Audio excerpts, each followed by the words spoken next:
নমস্কার। আজকের থাম্বনেল দেখে তোমরা বুঝতেই পারছো যে কোন টপিকে অ্যাকচুয়ালি ভিডিওটা হতে চলেছে।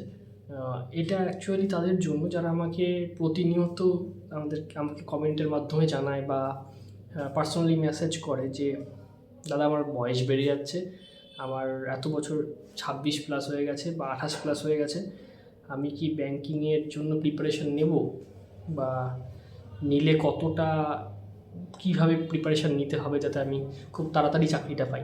তো আজকের তাদের এই প্রশ্নটাকে উত্তর দেওয়ার জন্যই আজকের এই ভিডিওটা করা।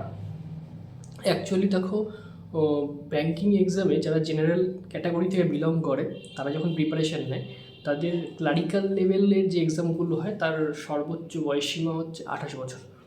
আর অফিসার লেভেলের যে এক্সামগুলো হয় তাদের সেক্ষেত্রে কিন্তু বয়সসীমাটা 30 বছর।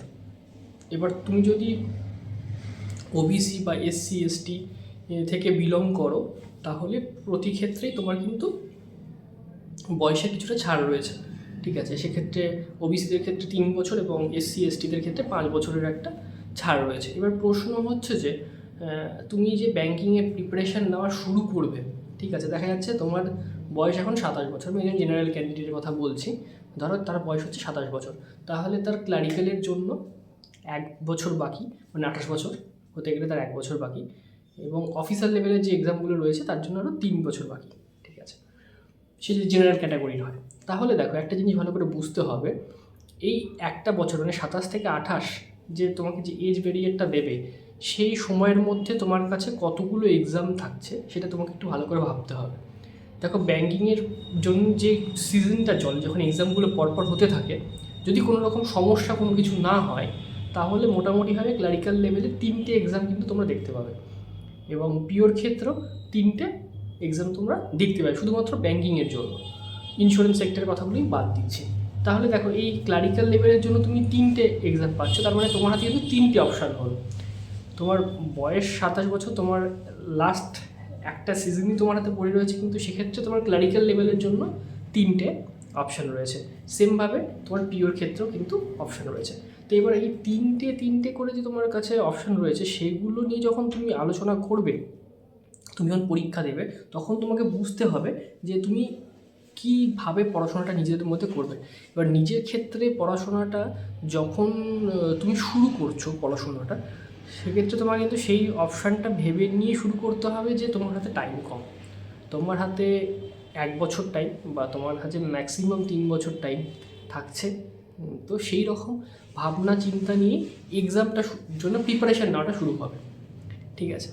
এবার এই যখন মাথার মধ্যে তোমার এক্সট্রা একটা প্রেশার থেকে যাচ্ছে যে তোমার হাতে এটাই লাস্ট অ্যাটেম্প্ট বা তোমার হাতে এই অল্প সংখ্যক তোমার অপশানস রয়েছে, সেক্ষেত্রে তোমার এই মাথায় প্রেশারটা নিয়ে তোমাকে প্রিপারেশান নিতে হবে, মাথায় এই প্রেশারটা নিয়ে তোমাকে পরীক্ষা দিতে হবে, ঠিক আছে। তো সাধারণ একজন অ্যাসপিরেন্টের ক্ষেত্রে যার এই প্রেশারটা নেই, তার থেকে তোমার কিন্তু শুরুতেই একটা প্রেশার কাজ করবে। এটা তোমায় মেনে নিয়েই কিন্তু তোমাকে প্রিপারেশান নিতে হবে। তো তাই জন্য বলবো, শুধুমাত্র যে মানে প্রিপারেশান নেওয়া এবং প্রিপারেশানের জন্য যা কিছু করার দরকার সেটার বাইরে গিয়েও কিন্তু তোমাকে এটা নিয়ে ভাবতে হবে। তাই জন্য এই রকম পরিস্থিতিতে দাঁড়িয়ে যারা প্রিপারেশান নিচ্ছ বা নেবে বলে ভাবছো, তাদের একটা জিনিসে ফোকাস করা খুব জরুরি, সেটা হচ্ছে প্রিপারেশানের ওয়েটা, কোন ওয়েতে সে প্রিপারেশানটা নেবে, কিভাবে সে পড়বে। কারণ তার হাতে সময় অপচয় করার জায়গাটা খুব কম, ঠিক আছে। মানে সে যত তাড়াতাড়ি প্রিপারেশান মানে সিলেবাস সম্পর্কে জানবে, যত তাড়াতাড়ি সিলেবাসের থিওরিটিক্যাল পোর্শনটা কমপ্লিট করতে পারবে, এবং যত তাড়াতাড়ি সম্ভব সে প্র্যাকটিস সেশনের মধ্যে ঢুকতে পারবে, সেটাই কিন্তু তার ক্ষেত্রে সবথেকে বেশি হেল্পফুল হবে। এবং একজন অ্যাসপিরেন্ট যার কাছে এই ব্যারিয়ারটা নেই, যে অ্যাটেম্পটের লিমিটেশনটার প্রেশারটা নেই যার কাছে, তার ক্ষেত্রে কিন্তু এই যা স্ট্র্যাটেজি প্রিপারেশন যে সেভাবে যে নেবে, তার থেকে কিন্তু একটু ডিফারেন্ট হওয়া উচিত এই সমস্ত স্পেশাল ক্যাটাগরি বা স্পেশাল টাইপের অ্যাসপিরেন্টদের ক্ষেত্রে, আমি মনে করি। কারণ তোমার কাছে এই এক্সট্রা প্রেশার যখন কাজ করবে অটোমেটিকভাবেই তোমার ভেতরে একটা মেন্টাল মানে প্রেশার থাকবে সব সময় যে তোমার এটাই লাস্ট অ্যাটেম্প্ট বা তোমার হাতে টাইম কম, এই সমস্ত প্রশ্নগুলো কিন্তু অটোমেটিক চলে আসবে। তাই জন্য বলবো একটু আলাদা স্ট্র্যাটেজিতে তোমাদেরকে প্রিপারেশান নিতে হবে। তো সেটা কীভাবে নেওয়া উচিত আমি সেটা কিন্তু এবার আলোচনা করবো। দেখো, প্রথম জিনিস তোমায় বুঝতে হবে যে কীভাবে প্রিপারেশান নেওয়া উচিত। না, প্রিপারেশান নিতে গেলে তোমাকে যখনই কোনো একটা চ্যাপ্টার, আমি এর আগে যারা প্রিপারেশানে যখনই কথা বলেছি যে প্রথমে থিওরিটিক্যালটা পড়তে, তোমার কমপ্লিট হয়ে গেলে সমস্ত কিছু বুঝে গেলে তারপর প্র্যাকটিস সেশন ঢুকতে।